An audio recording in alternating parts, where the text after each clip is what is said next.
Casula Caosse.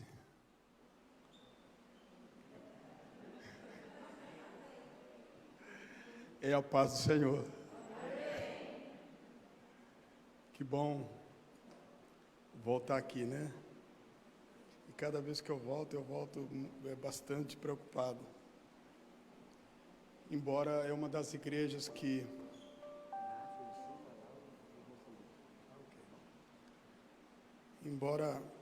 das igrejas que eu passo, espero que os que estão nos assistindo não tomem isso como afronta, mas eu me sinto bem com a liberdade do Espírito neste lugar.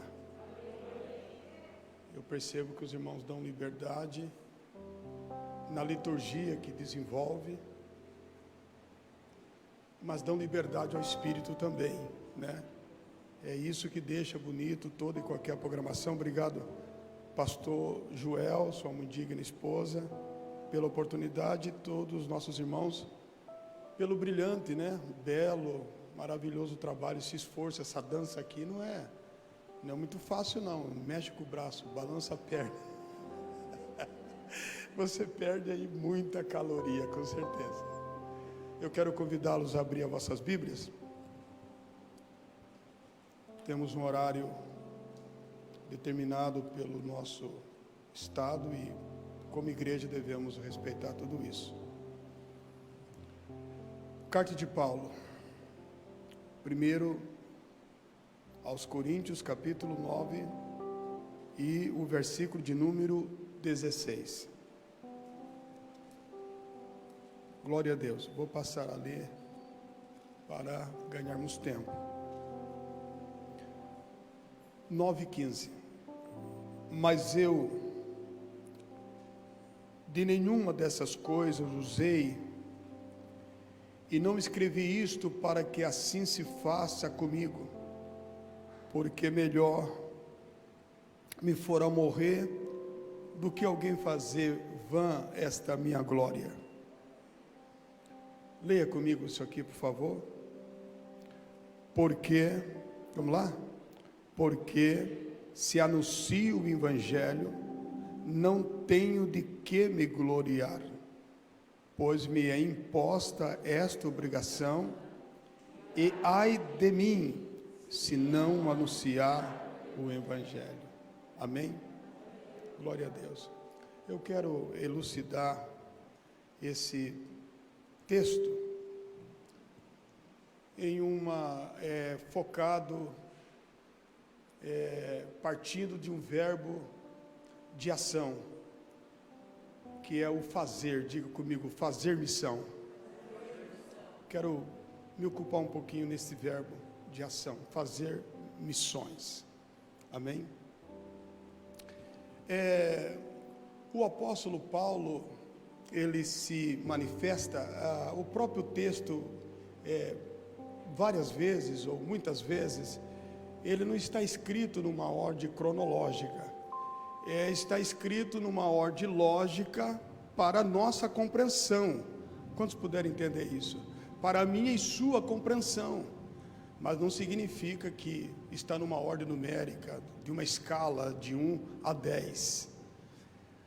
E o apóstolo Paulo, ele usa uma expressão, ai, não um aí, né? O lugar, o que aconteceu naquele lugar, ou o que provocou uma situação. Ele diz um ai. Esse ai exprime um sentimento que pode ser de dor ou de alegria, de frustração ou de satisfação. Então, ele exprime um sentimento em relação a fazer a obra de Deus, e esse sentimento que Paulo está exprimindo, que se expressa, é um sentimento de dor. Paulo se expressa manifestando esse sentimento de dor ao fazer a obra de Deus. E esta dor não é a dor de um ferimento em alguma área física do seu corpo, visto que Paulo foi muito maltratado por alguns judeus legalistas, né? Que o açoitaram com chicotes, com pontas de osso, que entrando na carne das pessoas, surradas por esses instrumentos, arrancava os pedaços da carne, maltratava muito suas vítimas. Mas Paulo não está falando dessa dor, apesar de ter marcas profundas no corpo. Não é dessa dor que Paulo está falando. Paulo está falando de uma dor implícita, de uma dor na alma, de uma dor no espírito, e isto provocado pelo fazer a obra missionária. E essa dor que Paulo fala é a mesma dor. Paulo, em algumas vezes no livro de Gálatas, ele se pronuncia dizendo: meus filhinhos, por quem de novo eu sinto dores de parto, até que Cristo seja gerado em vós. Em algum momento Paulo percebe que o seu trabalho havia sofrido um aborto, mas ele não desiste. Ele supera essa dificuldade, porém manifesta mais uma vez dizendo: eu sinto dores como a mulher de parto. E aqui quando ele diz ai, é um ai de dor. E a dor está bem relacionado a esta mulher que está para gerar essa criança, e passa por esse processo de extrema dor, que eu não consigo explicar, você que é mãe sabe muito bem o que estou falando. Mas Paulo iguala essa dor que ele está sentindo, como esta mulher que sente dores de parto. Gerar alma, formar Cristo nas pessoas, cumprir com o propósito de Deus, gera dores. E isto vai na contramão daqueles que fazem por fazer. E Paulo também, ele fala depois que ele fala um ai, ele inicia dizendo no versículo 16: porque se anuncio o evangelho apesar da dor, não tenho de que me gloriar, pois me imposta esta obrigação. Me imposta esta obrigação. De maneira assim, sem analisar um pouco a gramática bíblica, dá a entender que Paulo está sentindo dor porque alguém está obrigando ele a pregar o evangelho. Quantos estão conseguindo entender? Por favor, levante a mão, né? Essa é a minha intenção primária. Parece que Paulo está passando ele está recebendo uma ordem, fazer ou fazer, ou você faz, tem que fazer, e dá a entender que isso está trazendo um constrangimento tão grande em Paulo, que ele diz: não estou suportando mais isso, eu não estou aguentando mais essa pressão. Mas perceba que a forma como Paulo coloca em imposição não é de fora para dentro. A maneira que ele coloca a imposição para pregar o evangelho vem de dentro para fora. Quem está impondo aqui é o próprio Paulo. Parece um paradoxo o texto.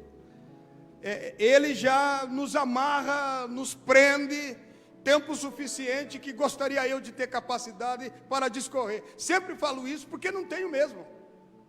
Mas ele está impondo sobre ele mesmo uma autoridade. A dor que ele sente é uma dor que ele mesmo está causando nele mesmo. A dor que Paulo sente, ela não está sendo provocada de fora para dentro, não, é ele que está provocando. A maneira como ele está se comportando, a forma como Paulo está agindo, a atitude de Paulo em relação a pregar o evangelho, em relação à sua consciência de disseminar a palavra de Deus, está lhe causando tanta dor que ele usa essa expressão. eu tenho essa obrigação. Aí nós temos a terceira posição de Paulo. Está aí no seu texto. Porque se anuncio o evangelho, eu não tenho de que me gloriar. Diga isso comigo. Não tenho de que me gloriar. Em algumas traduções ele está dizendo, eu não tenho do que me orgulhar. Eu não tenho por que ficar envaidecido de pregar o evangelho. Não tenho o porquê de me engrandecer de pregar o evangelho. Quando Paulo se apresenta desta forma, quando ele diz, eu não tenho do que me gloriar, e acabei de falar que ele está agindo contra ele mesmo, Paulo está agindo contra o seu eu. Paulo está agindo contra o seu ego. Ninguém fará obra missionária se não vencer o seu próprio ego. O maior inimigo da obra missionária não está de fora para dentro, está de dentro para fora. O maior inimigo, o vilão da obra missionária, faz parte da minha vida, faz parte da sua natureza, que é o orgulho, que é a vaidade, que nos motiva a fazer algo em busca dos nossos interesses. E Paulo está dizendo, eu não tenho de que me gloriar. Ele está dizendo, eu estou lutando contra o meu orgulho. Eu estou lutando contra a minha arrogância. Eu estou lutando contra a minha vaidade. Eu estou lutando contra os meus objetivos próprios. A quarta coisa, quando o apóstolo Paulo fala no versículo 17, está aí na sua Bíblia. E por isso, se eu faço de boa mente, terei uma dispensação, terei um prêmio. Por isso, se o faço de boa mente, terei um prêmio. Mas, se de má vontade apenas o faço, apenas será-me confiada uma dispensação. Quantos podem entender isso? Glória a Deus. Quando Paulo fala quando eu faço, eu iniciei dizendo que missão usa esse verbo de ação. Missão passa, quando eu tive aqui no culto do ano passado, eu abordei um assunto sobre missão passa pelos nossos sentimentos afetivos, porque muitas pessoas querem espiritualizar, querem sentir chilique, quer ficar arrepiado. Primeiro Deus tem que falar com essas pessoas, tem que falar muita língua para fazer missão. Missão passa por um processo afetivo. Você tem que se identificar com missão. Você tem que aprender a amar quem você nunca viu. É só amando que temos uma atitude de entrega, uma atitude de ir, uma atitude de intercessão, uma atitude de uma ação que promova algo em favor de missão, passa pelo nosso sentimento, sim. Mas aqui Paulo está falando contra esse posicionamento, esse sentimento que há em todo homem. Quando Paulo fala, se eu faço, Paulo está falando aqui de duas coisas. Primeiro, diga comigo, o fazer para ser visto. Diga, o fazer para ser visto. Vença esse eu. Dói, né? A gente não gosta de descobrir que a gente quer fazer para ser visto. Mas vamos lá. Fazer para ser visto. Fazer para ser lembrado. Quando Paulo diz, se eu faço de boa mente, terei um prêmio. ele está falando não só do que faz, ele está falando para quem ele faz. E quando Paulo coloca aqui que ele tem a consciência para quem, não só o que faz, mas para quem faz e por que ele faz, ele diz: eu terei um prêmio. Porque o que Paulo faz, ele faz para Cristo ser lembrado. Ele faz para que Cristo seja exaltado. Ele faz para que Cristo seja glorificado. E o que nos faz fazer missão, diretamente falando, com a intenção de algo próprio, é a nossa vaidade, é o nosso orgulho, é o nosso eu. E todas as pessoas que fazem para ser visto a curto, a médio ou a longo prazo, mas elas perderão a motivação de fazer missão. Algumas não duram muito tempo, ao perceber que não são lembrados, ao perceber que Deus trabalha na diversidade dos dons, ao perceber que Deus, ele tem não uma forma, mas ele tem uma forma de operar no meio do seu povo. Ao perceberem que Deus usa quem Ele quer, na hora que Ele quer e para o momento que Ele quer, normalmente esse número de pessoas, ou expressivo ou pequeno, perde a motivação. E assim que as pessoas que fazem para ser vistas, fazem para serem lembradas, perdem a motivação, naquele setor que elas estão, ali a obra de Deus, ela sofre danos de continuidade. Ali a obra de Deus causa uma dor, mas não é uma dor saudável, é uma dor prejudicial, é uma dor que leva o próprio Espírito Santo a chorar, e é uma dor que promove sofrimentos em todos aqueles que faz, não para ser lembrado, mas fazem para que Cristo seja lembrado, fazem para que Cristo seja glorificado, cooperam para que Cristo seja glorificado, doam suas vidas para que Cristo seja glorificado, sofrem punição em suas próprias vidas para que Cristo seja glorificado. São pessoas que falam como Paulo: ai de mim se não pregar o evangelho, não fui reconhecido, deveria não continuar, mas ai de mim se não continuar, não fui aplaudido, deveria não permanecer, mas ai de mim se não continuar. Levei tanto tempo para ensaiar os passos, para ensaiar os movimentos, e eu esperava uma reação maior do plenário, e eles não se manifestaram como nós esperávamos. Mas a líder vai dizer: mas ai de nós se não continuarmos, ai de nós se não cooperarmos, ai de nós se não fizermos alguma coisa. Diga para quem está do seu lado: qual é o teu sentimento em relação à obra missionária?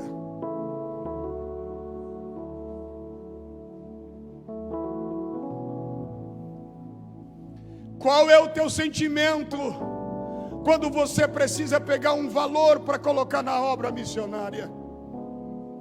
Qual é o seu sentimento quando você percebe, pelas evidências do dia a dia, e pela forma como Deus trata de forma específica com você, você sabe que você está vivendo na véspera de um chamado, você está na iminência de um chamado de Deus para a obra missionária, não só para uma obra de evangelização que é nacional, mas para uma obra missionária que é sem fronteiras.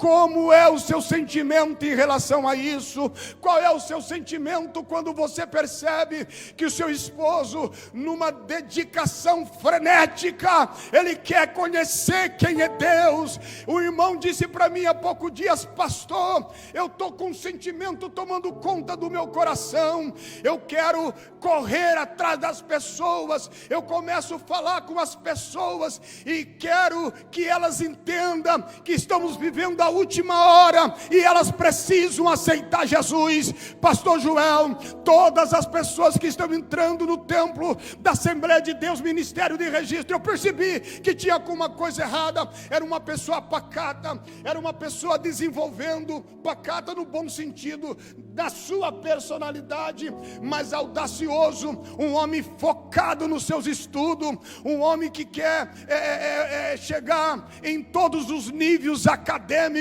mas ultimamente ele abaixa a cabeça, parece que ele fica assim: vou ou não vou, será que eu vou, será que fico? Mas de repente algo lhe contraria, algo é mais forte, aí ele levanta dos bancos. Já é a terceira pessoa que quando ele começa a conversar com ela, elas vêm chorando aceitar Jesus Cristo como o Salvador. Eu sou o pastor da igreja, mas Deus está usando ele, e quando eu falo com ele, eu digo para ele: como você está se sentindo? Ele disse: eu estou me sentindo cada vez mais constrangido. Em outras palavras, ai de mim se não anunciar o evangelho.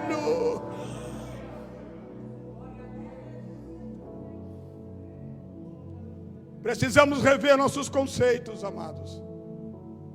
Não é simplesmente fazer missão, mas a primordial intenção é fazer missão para Cristo ser lembrado. Quantos podem entender isso, por favor? Quantos podem entender? Quantos podem entender? Ele não pode ser esquecido.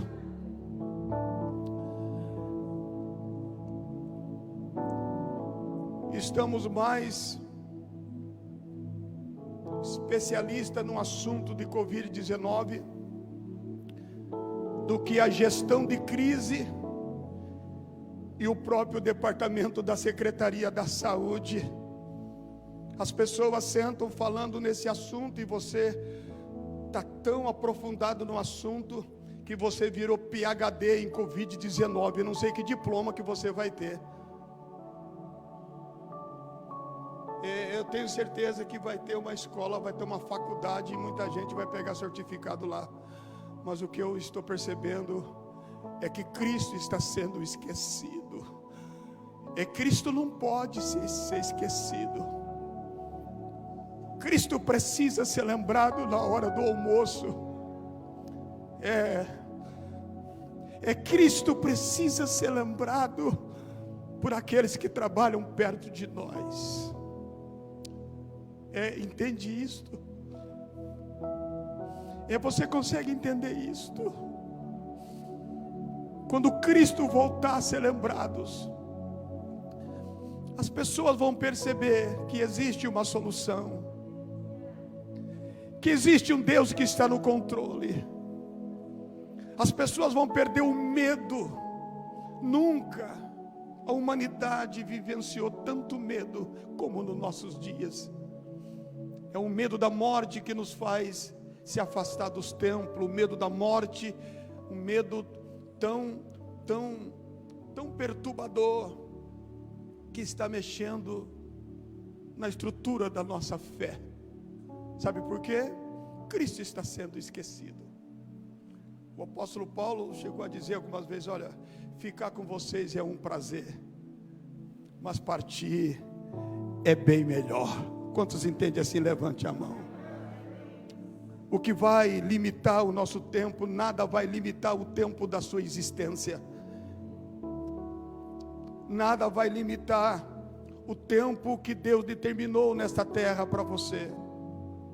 Mas você precisa trazer à memória o Cristo que iniciou uma grande obra na cruz do Calvário, a obra da redenção.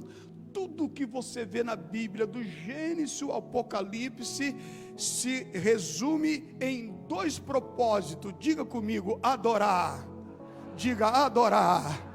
E na obra da redenção, na obra da redenção e na adoração e na obra da redenção. Em Cristo Jesus, o homem aceita Cristo como Salvador. Quando ele aceita Cristo como Salvador, o próprio Jesus reconhece as atividades do Espírito Santo e diz: eu vou, mas meu Pai vai enviar um Consolador. É Ele que nos ensina, é Ele que nos motiva, é Ele que nos leva a adorar, é Ele que nos trouxe aqui nesta noite. É o Espírito Santo que está agindo aqui neste momento. É o Espírito Santo que opera de uma tal maneira que você identifica a sua vaidade, você começa a analisar sua motivação e começa a perceber que o que você está fazendo ou o que você está para fazer não é para que Cristo seja lembrado e muito menos para que Cristo seja exaltado, é muito mais para uma alta promoção pessoal, é muito mais para em busca de um interesse lucrativo, é muito mais para que em alguma área sejamos destaque na face desta terra. Mas eu quero convidá-los nesta noite a entender o que o apóstolo Paulo está dizendo. Ele está dizendo: eu faço para que Cristo seja lembrado, eu estou fazendo para que Cristo seja glorificado, e ai de mim se não pregar, e ai de mim se eu não for, e ai de mim se eu recuar. Queridos, com tudo isso, eu quero dizer nesta noite ao seu coração e para a sua vida: passe por cima das ofensas, passe por cima daquela falta de reconhecimento que você não teve. Você não está aqui para ser aplaudido, eu preciso de reconhecimento e você precisa. Isto é bom, isso nos ajuda, isto faz a dor doer menos. Mas se não tiver alguém que reconheça, saiba que tem um prêmio te esperando. O missionário por excelência, Jesus Cristo, aquele que deu a sua vida, aquele que se entregou por você, ele tem um prêmio, ele tem uma recompensa, ele tem algo glorioso aqui nesta terra. Você é repetitivo mais uma vez. Quando você olha para Malawi, quando você olha para a África do Sul, quando você olha para Moçambique, talvez você não tenha oportunidade de encontrar essas pessoas, mas enquanto você está enviando, cuidando de alguém que você não conhece, Deus vai salvar todos aqueles que você conhece. Enquanto você ama pessoas que você nunca viu, você não foi alcançado porque você é bom, você não está aqui na igreja porque Deus colocou você numa lista e selecionou você.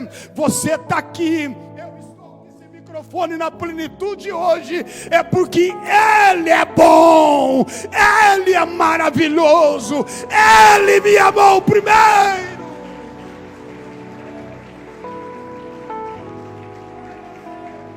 Eu vou encerrar. Diga, por favor, seja um profeta de Deus para o seu irmão. Não faça isso de forma convencional. Vire e fale para o seu irmão. Isso não é uma formalidade. Aleluia. É talvez o que a irmã e o irmão não entendeu. Através das minhas muitas limitações, é possível que entenda, compreenda você melhor. Olhe para ele, olhe para ela. Diga isso de todo o seu coração. Diga: precisamos rever as nossas motivações. Ah, Deus, que noite gloriosa, que noite maravilhosa. Deus, em toda a sua graça vos abençoe. Deus, em toda a sua autoridade vos abençoe. Deus, em todo o seu poder e soberania te use poderosamente na face desta terra, mas reveja a sua motivação, porque quando você levar a sua motivação a Cristo, pode ter certeza, você vai sentir uma dor. Que dor é esta? Você vai sufocar sua vaidade, você vai sufocar o seu eu. O eu gosta de aplauso, o eu gosta de ser destacado, o eu quer sair na primeira página, o eu, ele quer ser o escolhido do mês, o mais atuante, o mais ativo. Então, quando você parar para rever a sua motivação, você vai sentir uma dor. Parece que você está sendo desprezado, parece que estão fazendo vista grossa para tudo aquilo que você está fazendo, mas não é. É que você está fazendo de tudo para que você não seja lembrado, mas Cristo seja lembrado. E Deus coloca algo no meu coração, e agora sim eu encerro. Todos que fizerem uma obra do Espírito Santo, que é do Espírito Santo, para ser lembrado, Deus não vai apagar a sua história, mas você vai ser lembrado de uma forma negativa. Quem lembra de Absalão não tem uma história bonita. Quem fala de Herodes, Herodes não tem uma lembrança bonita. Judas foi discípulo, mas a sua lembrança é chocante. Seja lembrado como um homem de Deus, seja lembrado como uma mulher de Deus, que deu o seu tudo e deu um pouco mais, para que Cristo seja lembrado e Cristo seja exaltado. Deus te abençoe e te dê graça, em o nome de Jesus.